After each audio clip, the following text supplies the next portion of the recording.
Hello everyone. Today we'll be talking about perspectives.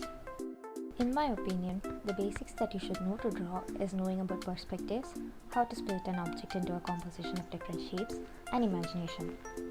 In this part, I'll be talking about different perspectives, which is your starting step in getting your first basic sketch of any real life object. I'll start by showing you an example. Instead of drawing a house that we used to draw as a kid, let's use the concept of perspective to create more depth in the drawing. Remember that in perspective drawing, the crucial part is vanishing point. Vanishing point is a point at which all the reference lines or guidelines disappears altogether. Now let's draw 4 guidelines. Draw the base structure of our house, and now let's draw the roof.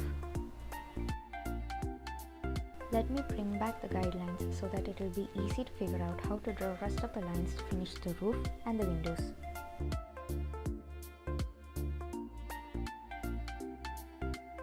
There's nothing right and wrong as such in drawing, but using perspective just gives more structure to your object while drawing. Now let's move on to one-point perspective. In one-point perspective drawing, there's only one vanishing point. Few examples are the scenes you see while going through a hallway or while looking at tall buildings. Something as simple as a bridge to a complicated cityscape like the one seen here is an example of one-point perspective.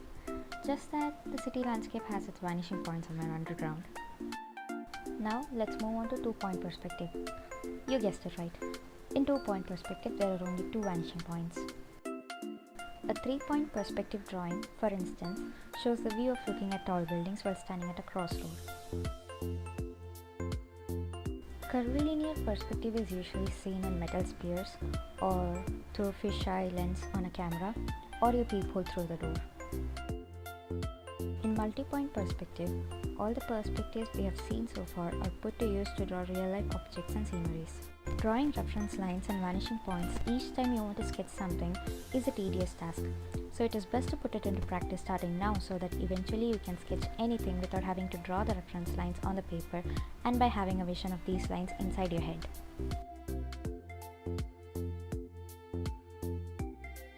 In next video, I'll talk about drawing things by breaking them down into different simple shapes. Stay tuned.